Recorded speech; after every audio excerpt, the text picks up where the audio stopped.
A transgender sex worker is a transgender person who works in the sex industry or performs sexual services in exchange for money or other forms of payment. The term transgender refers to an individual whose gender identity differs from their sex assigned at birth. A transgender woman is a woman who was assigned male at birth, and a transgender man is a man who was assigned female at birth. In general, sex workers appear to be at great risk for serious health problems related to their profession, such as physical and sexual assault, robbery, murder, physical and mental health problems, and drug and alcohol addiction. Though all sex workers are at risk for the problems listed, some studies suggest that sex workers who engage in street-based work have a higher risk for experiencing these issues. Transgender sex workers experience high degrees of discrimination both in and outside of the sex industry and face higher rates of contracting HIV and experiencing violence as a result of their work. In addition, a clear distinction needs to be made between consensual sex work and sex trafficking, where there is a lack of control and personal autonomy. Roughly 13% of the transgender community reports having participated in the sex industry, according to data from the National Transgender Discrimination Survey. Transgender women and other transfeminine individuals are twice as likely to participate in the sex trade than transmasculine people, but transgender men and transmasculine people constitute about a quarter of all transgender sex workers. These statistics reveal that more trans men participate in the sex industry more than previously expected, especially given that many of the resources and discussions about transgender sex workers focus primarily on transgender women.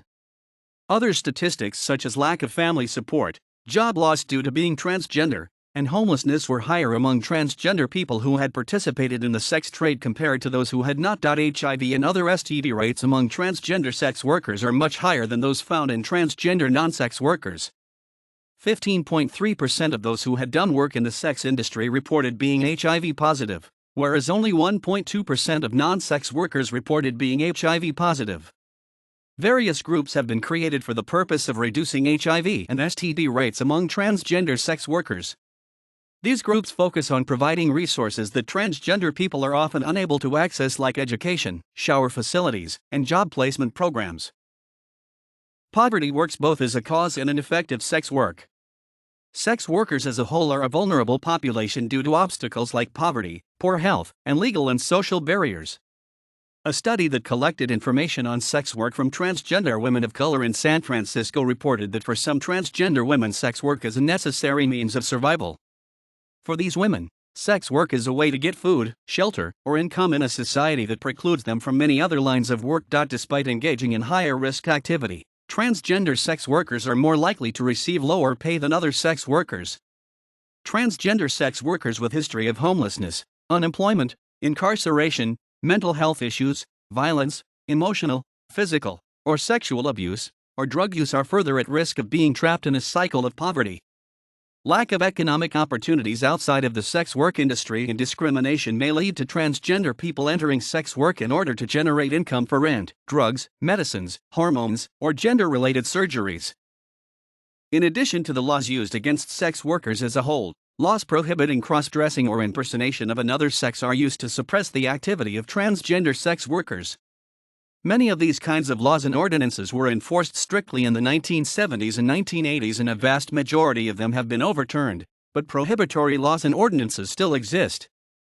In the United States, there are no explicit legal protections on a federal level for transgender workers based on gender identity or expression.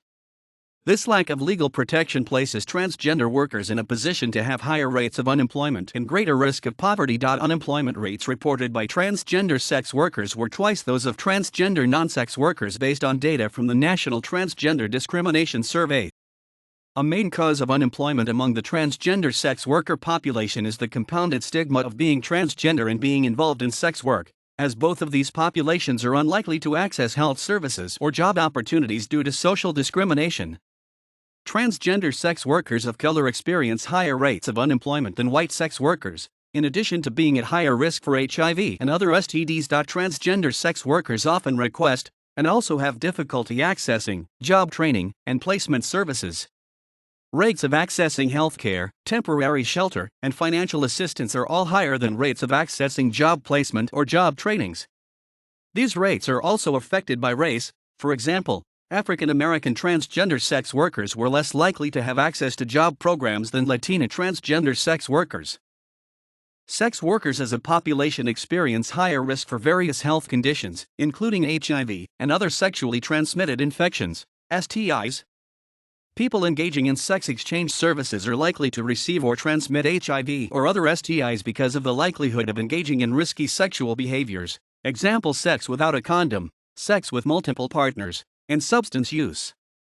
The Centers for Disease Control and Prevention, CDC, reports that because data for transgender people are not uniformly collected, there is a major lack of information about HIV-positive transgender people in the United States. The dearth of information regarding transgender people does not exist solely in the United States, however. There is an urgent need for HIV data for transgender sex workers all around the world, especially in Africa, Eastern Europe, and Central Asia. This worldwide gap in available information is a result of structural barriers created by the legal structures of different countries and continued criminalization of sex work. According to the CDC, data collected by local health departments and scientists studying transgender communities have shown high levels of HIV and disparities between racial groups. In a systematic review of HIV infection in the United States, African American transgender women were most likely to test HIV positive. 56% of African American transgender women had positive HIV test results compared to 17% of white transgender women and 16% of Hispanic transgender women. Transgender sex workers, especially transgender women, have a higher risk of carrying or contracting HIV. From the data collected, it has been estimated that as many as 1 in 4 transgender female sex workers are HIV positive. HIV testing programs and HIV prevention programs for transgender individuals could potentially reduce the risk for infection while also helping HIV-positive transgender sex workers access health care. Transgender sex workers worldwide are at higher risk of contracting HIV and other STIs as well. In a study on sex workers in Jakarta, Indonesia, waria, or third-gender people, were found to have HIV rates over 5 times the rates of cisgender male sex workers and syphilis rates almost 10 times the rates present in the cisgender male sex worker community. The results of this study have implications for the wider population in Jakarta as well, as many of the sex workers interviewed reported bisexual activity. Sex workers in China are often detained in re-education through labor, RTL, centers that focus on moral and vocational training. The number of detained sex workers has been on the rise due to the recent uptick in HIV rates among heterosexual men.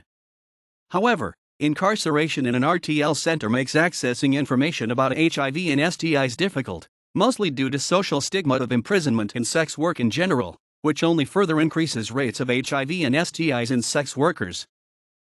Experiences of discrimination in a healthcare setting can delay a sex worker's willingness to seek medical care in the future. Refusing to seek medical treatment for seemingly minor medical issues may lead to initially innocuous issues becoming more serious and more difficult to treat.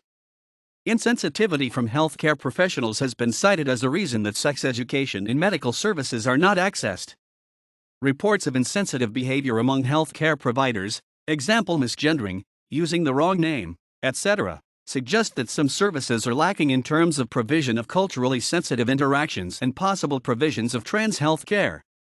In addition to the health care problems experienced by transgender men and women, traditional health care plans do not always cover the costs relative to transitioning, which may lead to men and women resorting to alternative methods to pay for transitioning or force them to seek out unsafe methods of making these changes, such as using hormones bought off the street or sharing needles while injecting hormones. Various methods have been implemented to help transgender sex workers gain information about HIV and safe sex practices. The use of mobile outreach units in Lima, Peru was effective in reaching transgender women and identifying HIV-positive transgender women who did not previously know their status.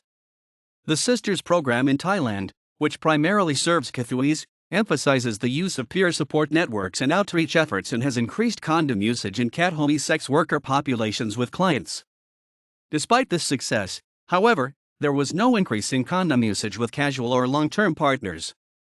While there has been success with implementing HIV prevention programs in different countries around the world, a lack of information about HIV programs for lesbian, gay, bisexual, and especially transgender sex workers limits the extent to which effective, long-term solutions can be produced. Pre-exposure prophylaxis, or PrEP, is an effective method of preventing HIV contraction when taken regularly and used in combination with condoms.